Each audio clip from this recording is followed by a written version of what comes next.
Donc, à l'aune de l'année 2024, qui est marquée en France et à Paris tout particulièrement par les Jeux Olympiques, leur organisation qui nous impacte au quotidien, on s'est dit que c'était le moment idéal et rêvé, si je puis dire, pour accueillir l'un des fournisseurs des JO, donc Atos et Eviden, sur la partie spécifiquement de la cybersécurité appliquée aux données relatives à ces JO. Et c'est donc Benoît Delpierre, que je vais laisser se présenter, qui va partager avec nous quelques pages et quelques pensées autour de ces éléments. Alors pour t'introduire, Benoît, alors il adore Eviden, c'est pour ça qu'il porte un polo Eviden, mais c'est pas que pour ça. C'est que je crois que tu es en release aujourd'hui en matière de sécurité au PC des JO, si on peut le dire comme ça. Ouais, du coup, tu t'es absenté en tenue de combat pour venir nous faire cette présentation. Ouais, exactement, je suis pas habillé comme ça pour faire de la pub à Eviden. C'est parce qu'en fait, on est en semaine de Technical Rehearsal avec Paris 2024. Ça veut dire qu'on fait des tests technologiques sur toute la semaine. Et du coup, la cybersécurité fait partie aussi de ces tests technologiques. Et quand on se retrouve tous au Technologic Operations Center, qui regroupe tous les services, tous les prestataires, tous les sponsors, il y a aussi le Security Operations Center. Et je suis opérationnel, moi, au Security Operations Center. Et quand vous vous retrouvez avec 200 personnes dans un centre opérationnel, il faut que les gens puissent s'identifier en se voyant et pas en demandant qui tu es. Donc c'est pour ça que toutes les personnes sont identifiables avec leur logo et avec une tenue particulière. Donc là, moi, j'ai mon suite. Il y a écrit Eviden derrière. Et il y a mon logo Eviden et j'ai mon polo en dessous. Quand il fait chaud, et il fait chaud. Comme ça, on m'identifie. Donc, normalement, je suis pas forcément habillé tout le temps comme ça. Moi, je suis CTO chez Eviden Cybersécurité en France. Donc, des fois, je prends un peu plus de hauteur et puis je suis dans un rôle de CTO. Et puis, j'ai des phases, j'ai des saisons. Et là, je suis dans une saison plus opérationnelle. Donc, je m'occupe de la cybersécurité pour le COJOP, Comité d'organisation des Jeux Olympiques et Paralympiques, Paris 2024. C'est encore moi. Eviden, c'est qui Eviden en cybersécurité? Eviden vite. On fait des produits. On est éditeur. Donc on fait des produits d'identité, Evidian. On fait des produits de chiffrement, Trustway. On fait des produits PKI. Donc on est souvent identifié comme un fournisseur de produits souverains, dans le sens où on maîtrise la technologie d'un point de vue européen et français. Et puis on fournit des services aussi en cybersécurité, que ce soit des services de consulting, d'intégration et des services managés, MSS. Et pour les Jeux Olympiques, moi je suis dans la partie service et on fait appel à tous nos services pour protéger l'organisation des Jeux. Donc je vais pas revenir sur les chiffres à droite, hein, c'était juste pour que vous puissiez vous projeter un petit peu sur ce qu'est Eviden en matière de cybersécurité. Ce sont des produits et des services. Et puis on a une grande histoire avec les jeux, parce que moi je travaille avec des personnes à l'heure actuelle, finalement je suis un peu nouveau dans l'organisation des jeux, puisque la cybersécurité, vous voyez, c'est le carré qui est orange, et c'est assez nouveau qu'on ait un scope aussi important en matière de cybersécurité dans le cadre des jeux. Mais par contre, Atos, qui est une organisation qui s'appelle Atos Major Event, est partenaire des jeux depuis bien longtemps, depuis Barcelone. Et c'est très important pour nous en matière de cyber parce que un événement comme ça, c'est beaucoup d'expérience et ça nous permet d'avoir des collègues qui ont cette expérience, qui voyagent en fonction des jeux. Nous, d'un point de vue cyber, notre dernière expérience, c'était Tokyo, c'était quand même un peu particulier. Déjà, le périmètre n'était pas tout à fait pareil. Et puis, c'était post-Covid, donc c'était vraiment pas la même situation. Quoi qu'il en soit, on a une belle histoire autour des Jeux Olympiques et encore une fois, cette expérience, dans le cadre, moi, de ce que je constate, c'est vraiment un axe majeur. Alors les jeux, c'est quoi? C'est un peu, je me dis à chaque fois, en fait, on a rajouté ce slide-là, parce que la plupart des gens, on les disent, on fait la cybersécurité dans les Jeux Olympiques, mais ils savent pas trop ce que ça veut dire. Les jeux, c'est avant tout des sports. Dans la cybersécurité, on fait des analyses de risque. Nous, notre objectif, c'est que les épreuves de sport puissent se dérouler.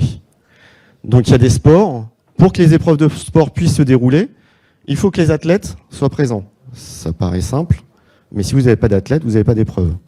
Les athlètes, ils n'arrivent pas par magie sur les sites. Donc les athlètes, il faut qu'ils se déplacent, qu'ils arrivent sur les sites olympiques. Donc il y a beaucoup d'acteurs qui participent justement à cette partie-là. Il y a beaucoup de nations. Je reviendrai sur les menaces, mais il y a beaucoup de nations, ce qui appelle aussi beaucoup de menaces. Les athlètes, il y a déjà eu des cas par le passé où il y a des données d'athlètes qui ont été fuitées, leakées. L'objectif étant pas forcément d'impacter un service, mais c'est juste d'atteindre un petit peu l'image d'un pays. Donc ça fait partie des risques identifiés. C'est les données des athlètes, c'est aussi un élément important qu'on doit sécuriser. Il y a des volontaires, ça fait beaucoup de personnel. Les volontaires, ils sont équipés. Il faut qu'ils aient des éléments technologiques, des éléments numériques, digitaux. Donc les volontaires, il faut qu'ils sachent où ils doivent aller, sur quel site. Tout ça, ça s'appuie sur des applications. On a des représentants médias. Les représentants médias, c'est bien qu'ils arrivent sur les sites olympiques, mais il faut qu'ils puissent diffuser des images. Donc il y a beaucoup de représentants médias. S'ils arrivent et que finalement, sur le bord de la pelouse, quand on prend une photo, on n'arrive pas à envoyer sa photo en 4G, c'est un peu embêtant. Et c'est un peu embêtant parce qu'en fait, l'objectif des jeux, c'est que ça soit télétransmis, c'est que ça soit diffusé. Donc il faut que les téléspectateurs puissent accéder aux images. Et on parle quand même de 4 milliards de téléspectateurs en moyenne. Les spectateurs, en France, il faut aussi les prendre en compte. Et les spectateurs, il faut qu'ils puissent arriver sur les sites olympiques dans de bonnes conditions. Donc ça veut dire que le spectateur, il faut qu'il puisse accéder au transport. Et puis, il faut qu'il puisse accéder au site. Donc il faut qu'il puisse valider son billet, que son billet soit valide. On a pu voir dernièrement que pendant la Coupe d'Afrique des Nations, ils ont eu des problèmes de remplissage des stades, parce que finalement, les applications qui permettaient d'acheter des billets, elles ont été un petit peu hackées par des bots, par des robots, et ce qui fait que il y a beaucoup de gens qui ont trouvé une faille de sécurité pour pouvoir acquérir des billets sans les payer. Et ils se sont dit, on va les vendre au marché noir. Sauf qu'ils n'ont jamais réussi à les vendre. Mais les gens qui voulaient vraiment venir, ils n'ont jamais réussi à acheter les billets. Donc finalement, les stades, ils étaient vides. C'est un peu embêtant. Et puis, il y a le relais de la flamme. Je suis en train de perdre ma voix, là. Il y a le relais de la flamme. Donc tout ça, finalement, là, c'est pas pour faire peur, mais d'un point de vue cybersécurité, on se rend compte que l'écosystème, sur l'histoire des Jeux Olympiques, a toujours eu des problèmes de cybersécurité. Donc la question n'est pas de se dire quand est-ce qu'on va avoir, si on va avoir un problème, c'est quand est-ce qu'on va l'avoir et comment on va y répondre. Et c'est là où on nous attend. C'est là où on accompagne les Jeux Olympiques, Paris 2024. C'est comment on se prépare justement à ce genre d'incident. Alors on prend le plus connu, l'Olympic Destroyer. Je pense que c'est le plus connu parce qu'il porte un joli nom. Mais à Pyeongchang, qui a impacté la cérémonie d'ouverture. Donc tout ça, c'est l'histoire des Jeux. Bon, je pense que ça parle tout seul. Il va falloir un petit peu se préparer. Et puis, ça, je vais avancer un petit peu. C'est un peu ce que je vous ai décrit quand je vous ai montré les chiffres. Et c'est un élément assez important. Je vais arriver à la fin. Je voulais le présenter en entier. J'avais oublié qu'il y avait une animation. C'est là-bas. Non. Bon, c'est pas grave. Dans les Jeux Olympiques, dans une épreuve sportive, c'est pareil. C'est un peu ce que je vous ai expliqué. Là, on prend l'exemple d'une épreuve de basket. Et une épreuve de basket, j'ai un petit délai en fait, j'arrive pas, mais c'est pas grave, je vais y arriver. Ils m'écoutent, voilà. Les commentateurs dans un match de basket. Les commentateurs, ils ont des scores qui s'affichent. Ils ont la table de marque. Ça s'appuie sur des applications digitales. Ça, c'est une application qu'il faut protéger parce que sinon, ils peuvent pas commenter, ils peuvent pas avoir les éléments de marque. Si je prends un autre élément, le Wi-Fi des accrédités. Les accrédités, en bas à gauche, justement, ce sont les personnes qui vont prendre des photos. Il y a un souhait pour les Jeux Olympiques, c'est de prendre des photos. Et ces photos-là, on puisse les diffuser en temps réel. Donc il faut qu'ils puissent avoir du Wi-Fi. Le Wi-Fi, c'est un élément réseau, c'est bien connu. Ça tombe jamais, il n'y a pas d'attaque cyber. Donc c'est un élément qu'il faut superviser aussi. Et puis, le broadcasting, ça c'est aussi la diffusion d'images.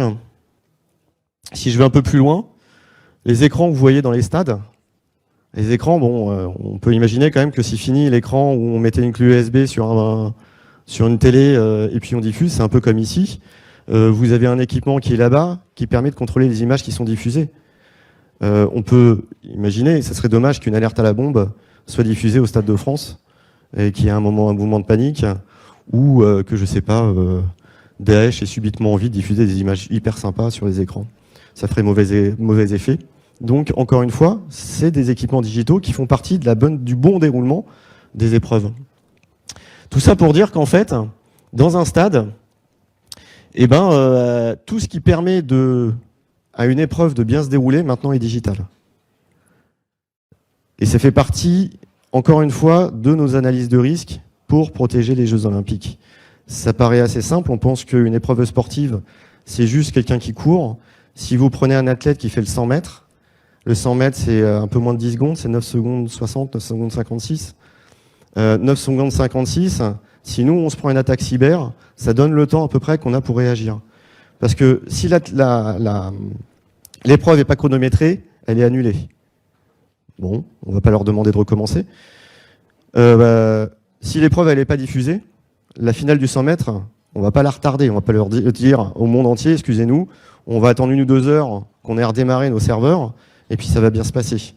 C'est pareil, hein, quand les athlètes ils tournent sur des pistes et qu'on compte les tours, on voudrait bien qu'ils fassent que 10 tours et pas 30 tours. Donc ça fait partie de tous les éléments digitaux. Alors tout ça pour dire quoi? Je vais essayer de contrôler ces écrans. C'est pas un problème cyber, ça, c'est un problème de... Hop.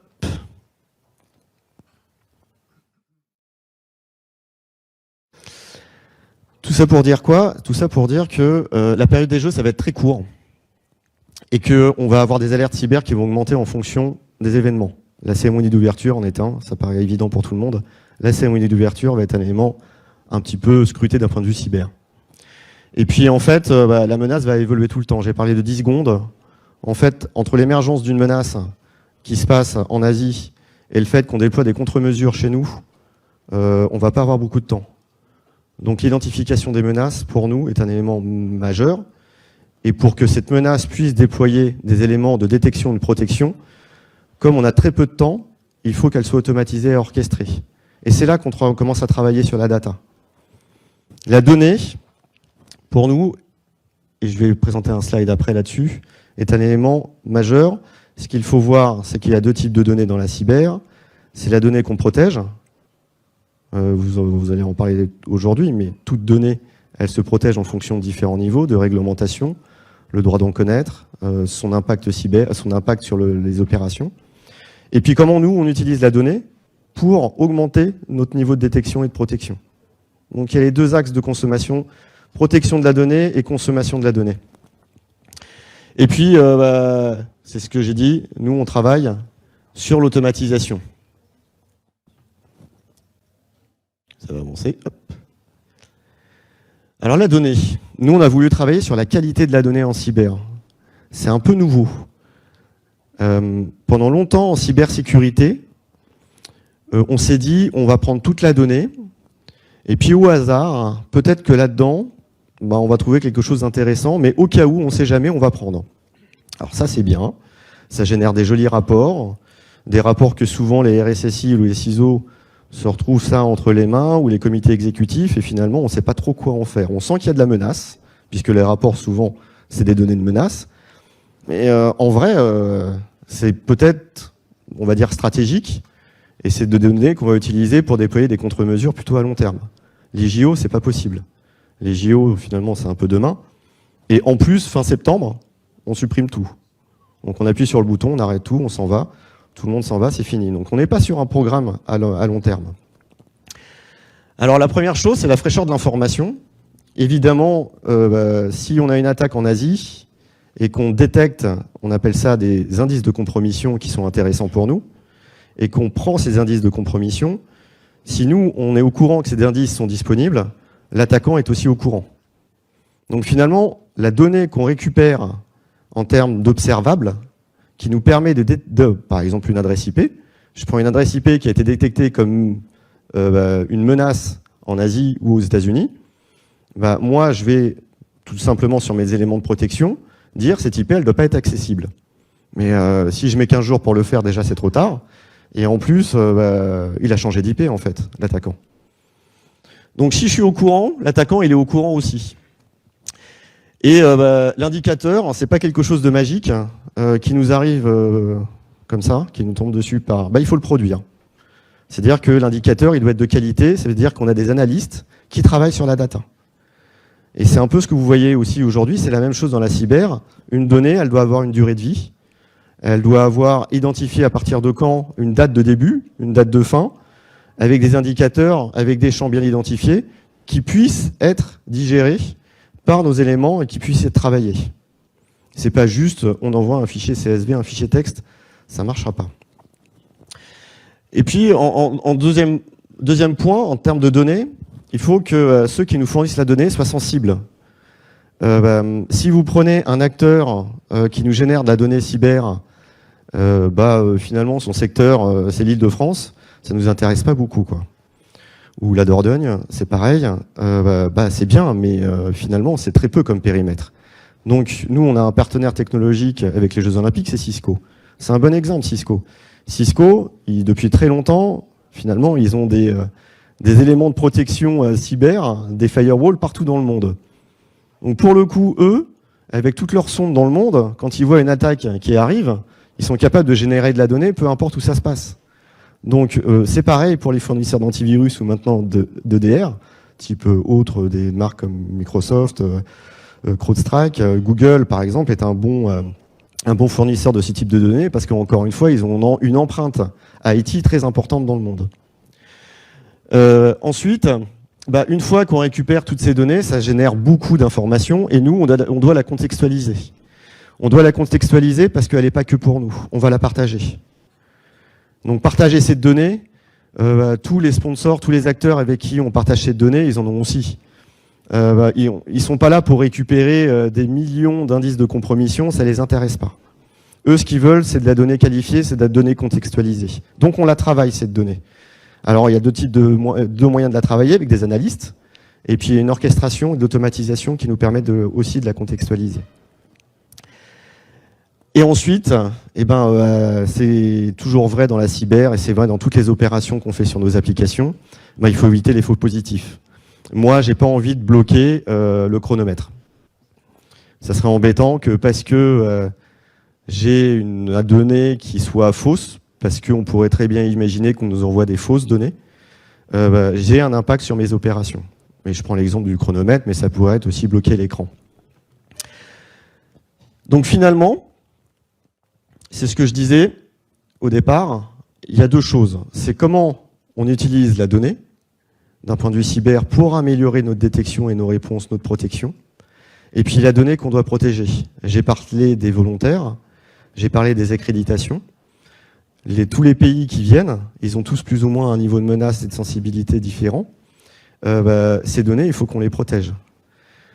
Malheureusement, je vous dis tout de suite, je ne vais pas vous donner trop de détails sur la manière de le faire. Néanmoins, on se retrouve finalement sur des analyses cyber qui sont assez classiques dans le cadre de la donnée. C'est déjà quels sont les aspects réglementaires qu'on doit appliquer sur la donnée. Et puis on va arriver vite sur des notions de souveraineté.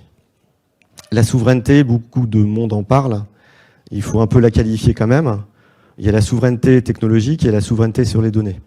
Et la souveraineté sur les données, c'est où elle est localisée et finalement qui l'opère, cette donnée, qui la délivre, qui y accède. Donc ça fait partie de la souveraineté. Il y a des données dans le cas des Jeux Olympiques qui sont plus souveraines que d'autres données. Et donc ces données-là font appel à des mesures de cybersécurité qui sont différentes, adaptées. On ne peut pas déployer des mesures de cybersécurité à ces données, on va dire sensibles, qui souvent sont des données personnelles, à des données, un site web juste statique, avec juste un portail d'accès, où dessus il n'y aurait aucune donnée. Pourquoi? C'est parce que ça nous demanderait beaucoup trop de travail à déployer les mêmes niveaux de mesures de sécurité. Donc le niveau de la donnée qu'on doit protéger, il est analysé, encore une fois d'un point de vue réglementaire et d'un point de vue sensibilité, et aussi d'impact sur dans le cadre de la livraison des Jeux Olympiques. Gontran, est-ce que j'ai encore beaucoup de temps? Est-ce que tu me retiens ou je me lâche? Ah, c'est bien. Moi, je prends des questions volontiers. Je sais pas, parce que je sais pas si vous êtes tous de la cybersécurité. J'essaye de. Ils font tous de la data. Mais Ils font tous de la data. C'est pas mal.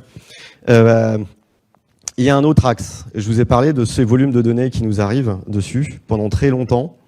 Encore une fois, dans la cyber, on parlait de SIEM. Et les SIEM, c'est quoi? Ce sont des éléments de log. Enfin, on collecte beaucoup d'événements de la part de tous les équipements. Et sur ces SIEM, on fait des règles de corrélation. C'est-à-dire qu'on dit, pour répondre à telle attaque, si je collecte tel type d'événement sur tel système, et comme ça, si j'ai un événement qui me dit il se passe telle chose, j'ai un identifiant, et qui du coup crée un événement chez nous, on le qualifie, on le génère en incident, ensuite on le requalifie en incident, en disant on a un incident cyber. Dans le cadre des jeux, on a pris une disposition qui est un petit peu différente. On s'est dit, les éléments, on en a tellement, même si on les maîtrise, mais on n'est pas que tout seul, on ne maîtrise pas plein d'éléments. Il y a des partenaires qui ont aussi leur protection.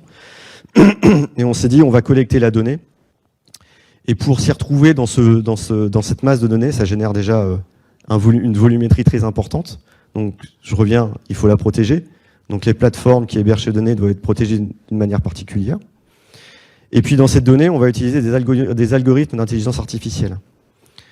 Alors, on n'est pas du tout dans la magie, on n'est pas du tout dans Matrix, où on va avoir, par magie, de l'intelligence artificielle qui va nous trouver une attaque que personne n'a vue et qui, en plus, va nous faire une recommandation. C'est plus l'intelligence artificielle qui vient en support de nos analystes.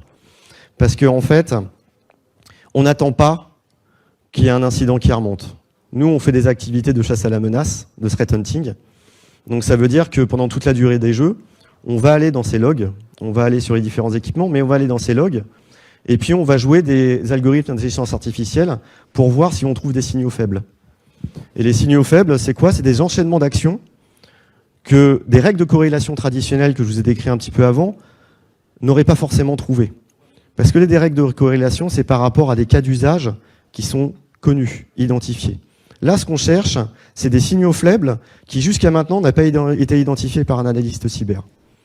Et ça demande des algorithmes d'intelligence artificielle qui ont déjà une phase d'apprentissage sur le type de log qu'ils reçoivent. Et ensuite, ils cherchent plutôt à relever dans la cyber des éléments comportementaux. Alors, je prends un élément simple. Si vous êtes connecté 10 fois de France et que tout d'un coup, je vous vois connecté de Chine à minuit, c'est un élément simple. Même avec des règles de corrélation, maintenant, on arrive à le faire. C'est pas bon signe. Donc ça, c'est du comportemental. Mais ça peut être beaucoup plus sensible. C'est-à-dire que des signaux faibles, type j'ai de la fuite de données, mais au lieu de l'avoir de la fuite de données massive, je me rends compte que vers ce site-là, j'ai des éléments très, très petits, des volumes de données très petits qui sont envoyés de manière régulière. Des règles de corrélation, on ne le voyait pas forcément sur un proxy ou un élément de connexion sur Internet. Par contre, si on monte par rapport au poste de l'utilisateur et qu'on voit que notre système de détection remarque qu'il y a un comportement un peu particulier parce qu'il y a un programme qui ne devrait pas s'exécuter dessus et qui finalement prend des données et qui hache les données en petits volumes et qui, à chaque fois qu'il hache des données, les met dans un petit fichier zip et puis toutes les minutes, il envoie une partie de ce fichier. C'est vraiment des signaux faibles qui sont difficiles à détecter par des équipes cyber au milieu de ce fatras, on va dire, de données, sans avoir un petit peu cette aide d'intelligence artificielle. Donc ça, c'est des cas d'usage. Encore une fois, on n'est pas dans l'algo d'IA qui va vraiment apprendre tout seul. On a des développeurs qui sont là pour développer ces algos en fonction du paysage de la menace. Donc c'est quand même assez spécifique. Mais c'est essentiel, pour nous, dans ce, encore une fois, volume de données très important qui nous arrive tous les jours. Oui. Oui, une question, juste compte tenu du nombre d'intervenants dans le cadre des jeux, et dont certains ont leur propre structure aussi en matière de cybersécurité, comment vous assurez la coordination en fait des différentes approches et la façon dont vous pouvez mailler, alors, je ne sais pas si je dois dire l'écosystème, mais en tout cas la toile d'araignée de tous ces intervenants, et avec aussi leurs suppliers, etc., etc. Il y a un premier élément, et c'est souvent une question que j'ai d'ailleurs, il y a un premier élément, j'ai envie de dire, c'est un peu vrai dans tous les métiers, mais encore plus en cyber, c'est de bien définir qui fait quoi. Déjà, moi je connais mon périmètre. Moi je sais où je suis. Mon périmètre, en termes de protection des actifs Paris 2024, je le connais. Donc déjà, on définit chacun quel est son rôle, quel est son périmètre. Et ensuite, il y a une coordination à mettre en place. Parce qu'à partir du moment où j'ai défini mon périmètre, on peut échanger, ça n'empêche pas. Mais je ne vais pas venir, moi, dans le périmètre d'un autre partenaire technologique pour lui dire comment il doit faire sa cyber. Déjà, ça serait une perte de temps. Puis moi, déjà, j'ai pas que ça à faire. Et en plus, oui, encore une fois, pourquoi aller venir faire quelque chose que lui fait très bien? C'est juste qu'il n'utilise pas la même technologie ou la même organisation.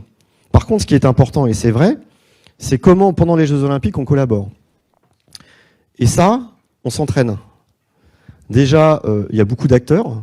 Il y a les services de l'État qui font la coordination. On parle de l'ANSSI, qui fait la coordination avec les services de l'État.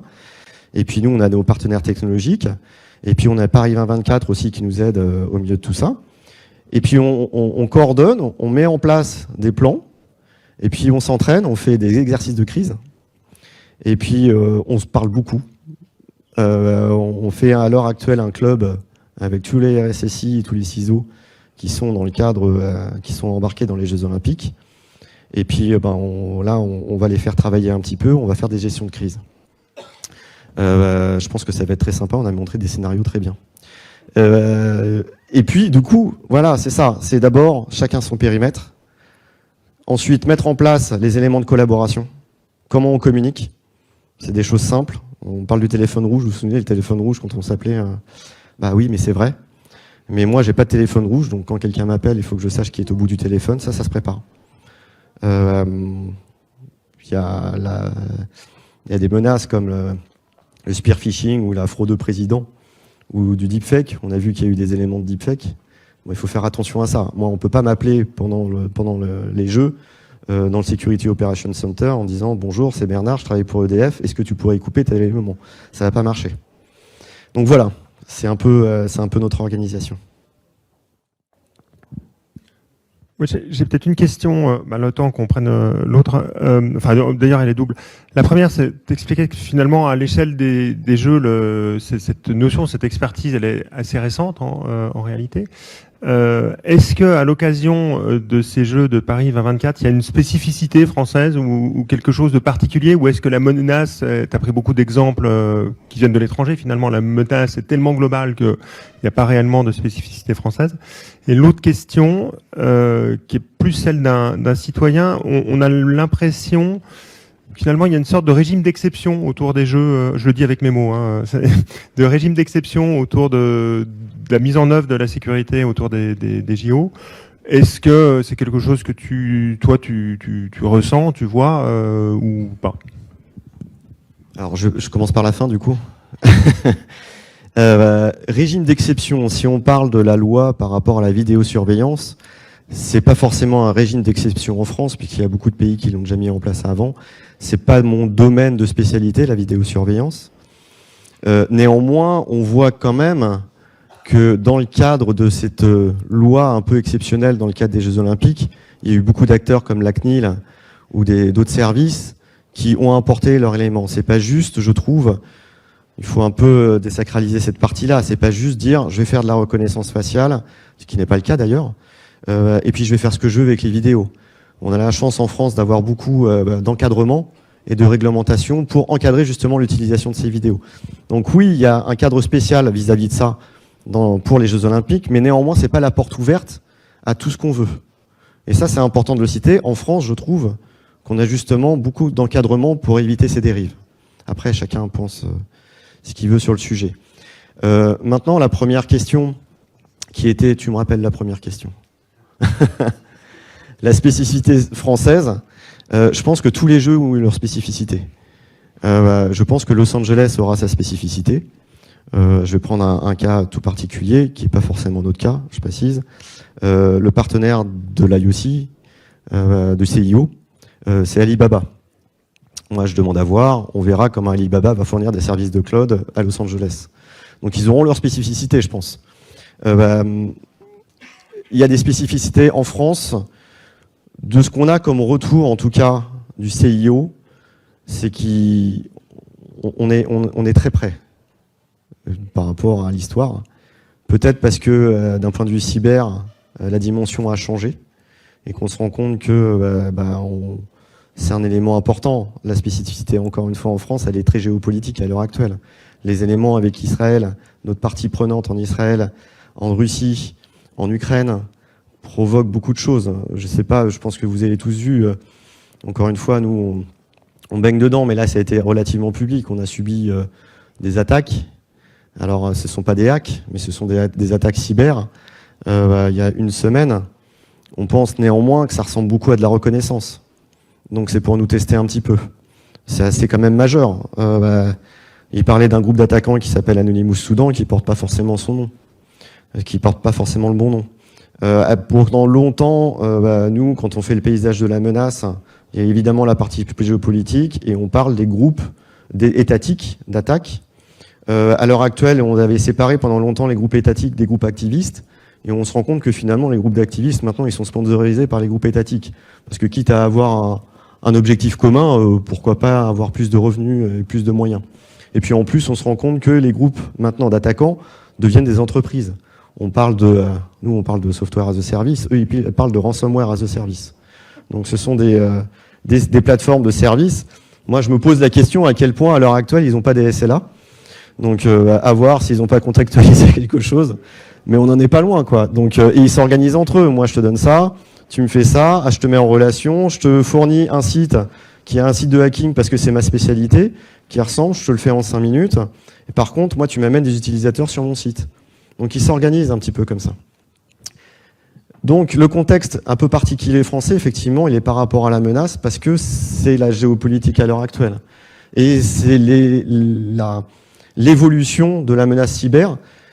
Moi, je me pose la question, est-ce que c'est spécifique à la France ou est-ce qu'on se retrouverait dans un autre pays où on serait dans la même situation? Je pense tout simplement que la cyber a beaucoup évolué et que finalement, est-ce que c'est vraiment spécifique à la France? Je suis pas sûr. C'est sûr que si on faisait les jeux en Russie, peut-être que ça serait pas la même chose, mais en même temps, je suis pas sûr que beaucoup de monde participerait.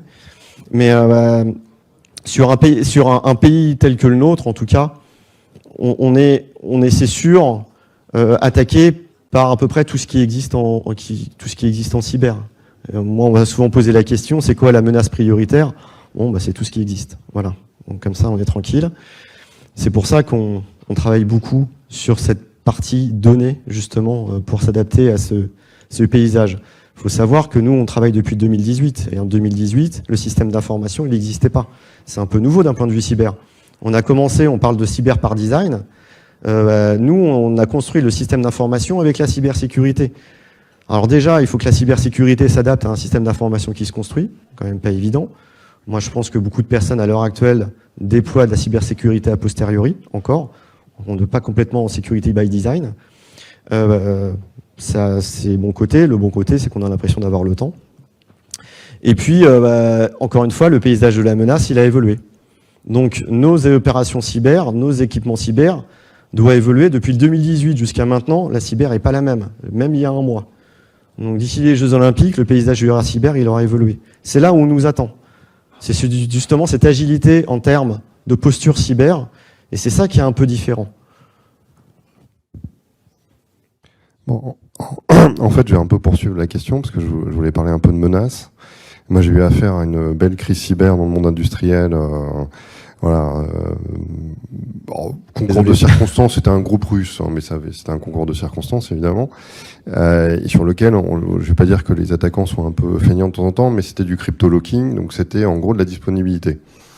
Ce qui est souvent l'attaque cyber un peu classique. Là, vous avez parlé un petit peu de confidentialité aussi, dans certaines données qui sont révélées, un risque sur les athlètes. Ma question, elle est un peu sur le dernier pilier, qui est l'intégrité des données. Est-ce que vous avez des raisons de penser sur un événement de cette ampleur avec des gouvernements derrière, probablement des attaquants, qu'on va rentrer dans ce type d'attaque sur l'intégrité des données, qui sont pas si fréquentes que ça dans le monde de la cybersécurité, qui sont pas forcément les plus fréquentes, mais qui sont des sujets d'intérêt particulier, d'évolution, d'attaque et de niveau d'attaquant. Alors je vais essayer de réfléchir à ce que je veux dire. Oui, l'intégrité des données est évidemment pour tout système importante, de toute façon. Il y a la partie crypto, maintenant on parle beaucoup de hack and leak. Donc c'est vrai, on vient, on chiffre, on prend les données, on fait des opérations de chantage. L'ANSSI a sorti un rapport sur l'état de la menace dans le cadre des grands événements. Les grands événements, on a une contrainte qui est particulière, c'est le temps, et on sait qu'on va être sous pression. Donc si on attaque l'intégrité de la donnée, potentiellement, c'est un peu différent parce que c'est un peu plus difficile à détecter potentiellement, je trouve. Si on attaque la donnée, on fait du hack and leak, là, potentiellement, on va pas pouvoir y faire grand-chose, puisque de toute façon, c'est de porter atteinte à l'image d'un pays, d'un athlète ou des Jeux Olympiques. Si on se retrouve sur un ransomware, et l'ANSSI l'écrit bien, notre gros problème, c'est qu'on va pas avoir beaucoup de temps pour se poser la question. Ils vont nous mettre sous pression. Encore une fois, si je prends la finale du 100 mètres, si on se prend un ransomware 10 secondes avant, on va pas avoir beaucoup le temps de réagir. Donc, je sais pas précisément ce que vous avez en tête en parlant d'intégrité. Moi, je pense que l'intégrité de la donnée, vous en avez parlé toute la journée, elle est fondamentale dans le cadre des applications. Nous, on y travaille, hein, on protège cette partie-là. Dans le cadre des Jeux Olympiques, encore une fois, on se retrouve avec un faux temps. Ça serait dommage, ça va être compliqué ça. Si à la fin, tout d'un coup, il y a une seconde en plus qui passe, je pense que ça serait compliqué. Donc évidemment, l'intégrité, mais finalement, on se retrouve avec la triade CIA, confidentialité, intégrité, availability, disponibilité. On se retrouve avec ces éléments classiques. Il n'y a pas de, c'est évident.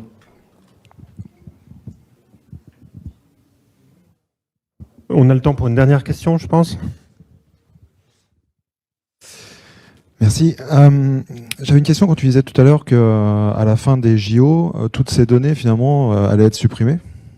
Du coup, comment on fait aujourd'hui? Existe-t-il des moyens pour capitaliser sur, j'imagine, la log de ce qui s'est passé et de comparer les événements les uns derrière les autres pour pouvoir s'améliorer et ne pas recommencer les mêmes écueils à Los Angeles sur tout ce qui aurait pu être appris lors de l'événement France? Il y a plusieurs étages à ça. Déjà, par rapport à la donnée, je parle des accrédités, des volontaires, nous on a un cadre en Europe qui s'appelle la RGPD. Donc de toute façon, tout ce qu'on fait est encadré par la RGPD. On a un DPO qui encadre tout ça. Donc la donnée en elle-même, on peut pas la conserver plus d'un certain moment. Donc en termes d'héritage, c'est vrai pour toute application, la donnée, vous pouvez pas la garder juste comme ça. Si on parle plutôt de la donnée technique, et je pense que c'est plus un peu ta question aussi, on a une phase d'héritage. Néanmoins, dans la cybersécurité, on n'aime pas trop diffuser les données, même les partager. C'est un point important et c'est un frein dans le cadre de l'intelligence artificielle. On se rend compte que pour entraîner les cas d'usage d'intelligence artificielle, on est obligé d'avoir des jeux de données. Pas de chance, dans la cyber, on n'aime pas partager les données.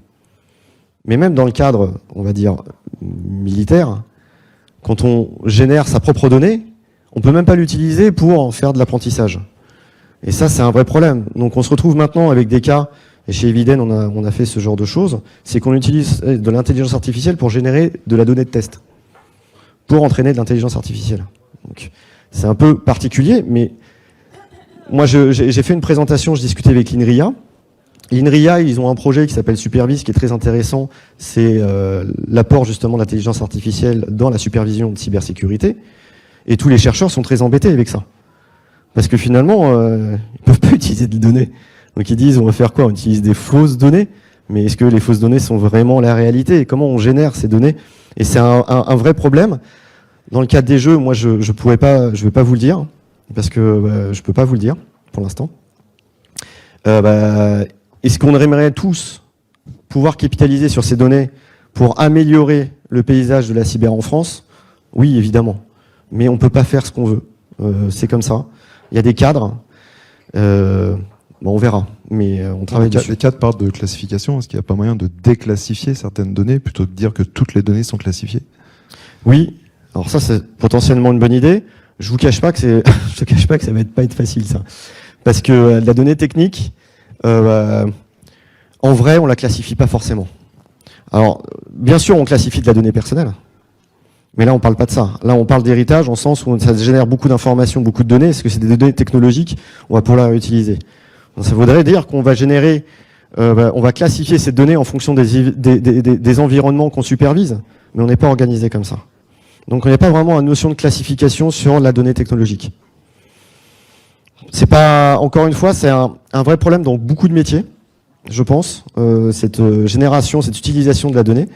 Mais c'est vrai que c'est encore plus vrai dans la cyber, ce qui gêne encore une fois le domaine de la recherche, l'évolution des algorithmes d'intelligence artificielle dans la cybersécurité. C'est un vrai frein. Les chercheurs viennent souvent me voir en disant Benoît, est-ce que tu pourrais nous aider?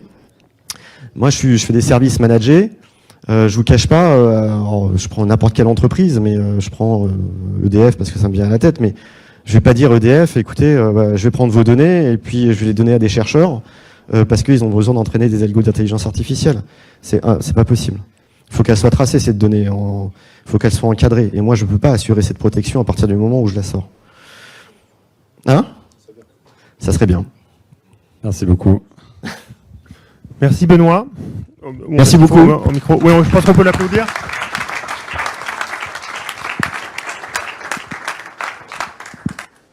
C'était passionnant. Je crois que tu dois retourner sur le front des opérations ou tu as le temps peut-être de poursuivre les choses. Je vais poursuivre un petit peu. Mon shift, il est pas tout de suite. Bon, je me suis réservé un peu de temps. Mais on est en shift. Ouais. Shift, c'est on tourne. Donc on est l'équipe de jour, l'équipe de nuit. Bon, donc profitez-en, vous avez compris, il est là quelques minutes encore. Alors je pense que notre horloge n'a pas été hackée parce qu'on est à l'heure. Chez OnePoint, les trains partent et arrivent à l'heure en principe. Donc on a à peine d'avance, on a 1 ou 2 minutes d'avance. C'est parfait parce que ça va nous permettre de nous positionner autour du buffet qui est, alors pour que vous ayez tout le détail, qui est servi ici dans cet espace, qui est servi également à l'atelier qui est l'espace au-dessus. C'est le moment de vous connecter tous ensemble. Je le disais ce matin en introduction, moi mon plus grand plaisir c'est que tout le monde soit réuni là. Donc c'est l'occasion aussi de faire des connaissances, d'échanger autour d'expériences, de retours d'expérience, d'aller au contact de nos partenaires et éditeurs qui sont là répartis dans tous nos beaux espaces. C'est aussi le moment de découvrir parce que la data et l'IA c'est aussi de l'art. On le disait, c'est un projet de société, mais c'est aussi un projet. Dans ce projet de société, il y a certainement une dimension culturelle. Vous avez une exposition photographique qui est disséminée à tous les points de convergence dans les différents étages du bâtiment.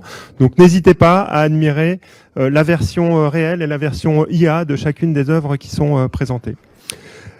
Ultime précision, à 14h nous reprenons, puisque les trains partent à l'heure, j'insiste, nous reprenons avec, justement, on abordera la dimension politique de l'IA avec Madame Frédérique Vidal, et nous aurons cet échange donc dès 14h. Profitez de cette pause, ça va passer vite, et donc on vous retrouve à 14h.